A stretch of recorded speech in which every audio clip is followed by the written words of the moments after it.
Investing related opinions तो आपको बहुत सारे लोग देते हैं, ये खरीदो वो बेचो, ये करो वो ना करो। लेकिन कैसा रहेगा अगर मैं आज के वीडियो में आपको 5 अनकन्वेंशनल मतलब ऐसी चीजें जो पब्लिकली बोली नहीं जाती हैं, ऐसे कुछ रहस्य इन्वेस्टिंग के बारे में बताऊं जो आपकी इन्वेस्टिंग गेम को बदलने में बड़ी हेल्प करेगी। तो इस वीडियो को एंड तक देखिएगा बिकॉज यहां पर काफी इंटरेस्टिंग इनसाइट्स, 5 इंटरेस्टिंग इनसाइट्स मैं आप लोगों को देने वाला हूं, backed with logic and data. देखिए बिना लॉजिक के तो हम बात करते नहीं अपने चैनल पे, तो मेक श्योर आप एंड तक देखिएगा। तो चलिए गाजर का हलवा खाते हुए शुरू करते हैं आज का ये वीडियो। तो सबसे पहली चीज, जितने लोग भी ये देख रहे हैं वो 50-30-20 का रूल फॉलो करने लग जाओ। बोलोगे यार ये 50-30-20 रूल क्या है? एक तो दुनिया भर में इतने रूल बन रहे हैं, 20-20 रूल, 40-50 रूल, 70-30 रूल, इतने सारे रूल हो गए तो कंफ्यूज हो गए। लेकिन ये बहुत ही सिंपल सा 50-30-20 रूल है। 50-30-20 रूल एक सिंपल सी चीज कह रही है कि 50% आपका ब्लू चिप्स में जाना चाहिए, 30% मिड कैप में जाना चाहिए और 20% स्मॉल कैप में जाना चाहिए। आप में से कुछ लोग कहोगे लेकिन विजय केडिया सर का तो 100% स्मॉल कैप था, लेकिन इनका तो 100% मिड कैप था। तो देखिए आपको समझना पड़ेगा कि आप लोगों के पास इतना समय नहीं है कि दिन के 12-12 घंटे विजय केडिया सर जैसे आप सारी किताबें पढ़ो, सारी चीजें करो। लाइफ में कभी कभार रियलिस्टिक होने की भी जरूरत पड़ती है। तो जब रियलिस्टिक की बात करूं तो 50% जो रहता है ये आपको एक्सपोजर डिसेंट देता है, ताकि मार्केट में उथल पुथल भी होती है तो आपको रिस्क नहीं रहता। आपको पता है मेरा 50% तो सेव है। 30% आप जो मिड कैप में लगा रहे हो वो इस एंटिसिपेशन पे लगाते हो कि हो सकता है आगे चल के ये ब्लू चिप बने, और 20% है जो आपके मल्टी बैगर पे आएगा। आप में से अक्सर काफी सारे लोग 100% का 100% किसी मल्टी बैगर की चाह पे लगा देते, तो पहला वाला 1 का 2 तो हो जाता है, लेकिन दूसरी बार जब आप पूरा पैसा लगाते हो और एक्स्ट्रा पैसा लगाते हो तो पूरा पैसा डूब जाता है और उसके बाद आप रोते रहते हो, अरे यार मैं फंस गया, लोअर सर्किट लग रहे, 15 पे लिया था 2 का हो गया और कितना नीचे जाएगा। सिंपल है, 50-30-20 रूल करो, शांति से जाओ, अपना जॉब करो, बिजनेस करो, चिल करो। चाहे आप म्यूचुअल फंड्स के थ्रू करो, चाहे आप स्मॉल केस के थ्रू करो, चाहे आप किसी के थ्रू करो, इस रूल को फॉलो करो। दूसरा, बीच में से इंटरमीडिएटरीज हटा दो। देखिए क्या होता है, लेट्स टेक एन एग्जांपल। आज मैं अगर किसी को कहता हूं कि आप म्यूचुअल फंड में इन्वेस्ट करो, तो आप जाते हो अपने एक दोस्त से बात करते हो, दोस्त बोलता है अरे मेरा एक बहुत बढ़िया दोस्त है, वो इसी चीज का काम करता है, मैं उसको उससे मिलवाता हूं। आप उससे मिलते हो, वो बोलता है कि हाँ भाई ये रहा डीमैट का अकाउंट, ये इस तरह खोलो, मैं आपको गाइड कर देता हूं, आप इस तरह इन्वेस्ट करो। आप समझ ये नहीं रहे हो कि जब आप उसके दोस्त के थ्रू इन्वेस्ट कर रहे हो तो वो अपना क्लाइंट कोड लगा रहा है, जिसके कारण आपका एडिशनल कमीशन बन रहा है।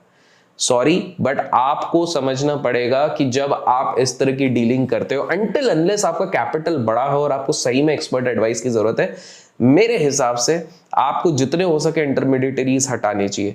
तो याद रखो, चाहे आप, अच्छा, और आप में से कुछ लोग बोलोगे लेकिन मेरे पास कैपिटल ज्यादा है तो मैं तो जा रहा हूं भैया बड़े बड़े हेज फंड्स के पास। देखो वॉरेन बफेट सर ना एक एक्सपेरिमेंट कर चुके हैं और उस एक्सपेरिमेंट में उन्होंने 10 साल का रिकॉर्ड करा था। उसमें उन्होंने देखा था कि भैया इंडेक्स फंड वर्सेस बड़े बड़े हेज फंड्स, किसके पैसे ज्यादा बनते हैं 10 साल में। हेज फंड्स ना दुनिया भर का buy sell buy sell buy sell buy sell कर रहे थे, 90% हेज फंड्स फेल हो गए। वॉरेन बफेट सर ने सिंपल सा अपने इंडेक्स फंड में पैसा लगाया और पैसे बन गए।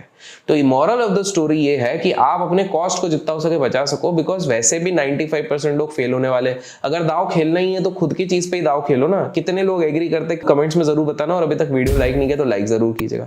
तीसरा, एटलीस्ट 2 डीमैट अकाउंट रखो। अक्सर काफी सारे लोग होते हैं कि एक ही अकाउंट में ट्रेडिंग कर रहे हैं, उसी में कोलैटरल कर रहे हैं इन्वेस्टमेंट को और उसी पे इन्वेस्ट कर रहे हैं। अब मान लो आप टाटा मोटर पे एग्जांपल ले रहे, टाटा मोटर को बाय कर रहे हो लॉन्ग टर्म के लिए, लेकिन मार्केट गिर रहा है, आपके टेक्निकल चार्ट्स पे भी ब्रेकडाउन दिख रहा है, लेकिन आप ट्रेड उस पे लेने से कतराओगे क्योंकि आप सोचोगे यार मैंने एक तरफ तो लॉन्ग किया हुआ है, इसको मैं शॉर्ट कैसे करूं।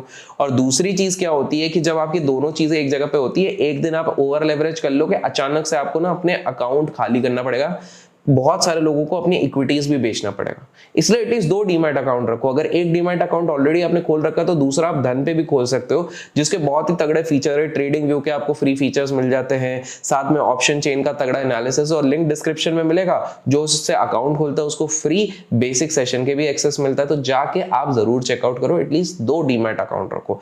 नेक्स्ट चीज, कभी भी, ये बड़ा इंटरेस्टिंग होने वाला है, इसको बिल्कुल ध्यान से आप रखेगा, कभी भी उस सदी का एटलीस्ट लास्ट 5 इयर्स के जो बेस्ट टॉप परफॉर्मिंग स्टॉक्स है ना, उसमें इन्वेस्ट नहीं करना है। बोलोगे ये क्या बोल रहा है अभिषेक, दिमाग हिलने वाला है, ध्यान से सुनना। Don't invest in the best stock of the last 5 years जो टॉप 3-4 निकलते हैं। आप खुद जाके देख लो। HDFC बैंक आप एक बार देख लो क्या हुआ। अब जाके देख लो रिलायंस कितने टाइम तक अच्छा परफॉर्म किया, उसके बाद अब क्या हो रहा है। और ये सिर्फ अभी का नहीं, आप हिस्टोरिकली जाके आप पैटर्न्स चेक करो। आईटीसी इससे पहले बहुत तगड़ा परफॉर्म किया था, 5 साल तक नहीं किया, और अब जब सब लोगों ने उससे उम्मीद छोड़ दी वो परफॉर्म कर रहा है। मॉरल ऑफ द स्टोरी ये है कि हमेशा पैसा रोटेट होता है मार्केट में। अगर कोई अच्छा स्टॉक लास्ट 5 साल में 6-7 गुना हो गया है तो आपको समझना पड़ेगा वो मोस्ट ऑफ द चांसेस में वो पॉज लेगा वहां पर आने वाले 4-5 साल में। कितने लोगों ने ये ऑब्जर्व किया कमेंट्स में बताना।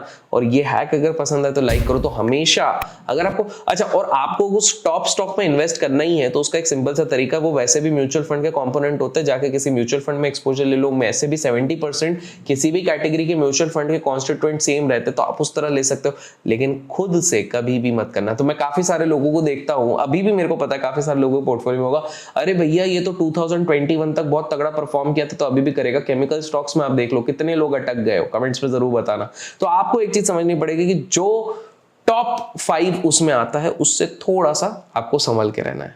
एंड फाइनली आपको जब भी ग्लोबल कैलेमिटीज के बारे में पता लगता है, कोई बैंक फेल हो रहा है, कोई सत्ता हिल गई है, कोई वॉर हो गया है, कोई न्यूक छोड़ दिया है, कुछ भी इस प्रकार का बड़ा बड़ा चीज अगर आपको सुनने मिलता है ना, तो बहुत हैवी बाइंग करो उसी टाइम।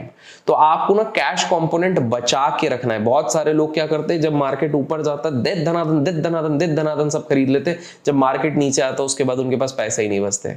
याद रखो, मैं तो स्पेसिफिकली एक अकाउंट अलग से रखता हूं सिर्फ इसी के लिए कि जिस दिन ग्लोबल कुछ हो, देखो क्योंकि ग्लोबल अनसर्टेनिटी आती है ना तो हमारा मार्केट बड़ा अनरियलिस्टिक हो जाता है शॉर्ट टर्म के लिए। तो शॉर्ट टर्म पे वो जो डिप देता है ना, उसको आपको पकड़ने के लिए रेडी रहना चाहिए। क्या आपको लगता है अभी मार्केट वो मौका दे रहा है या दे सकता है? कमेंट्स में जरूर बताएगा। वीडियो पसंद आया तो लाइक और शेयर करना ना भूले। Till then keep learning, keep growing, keep investing and keep trading.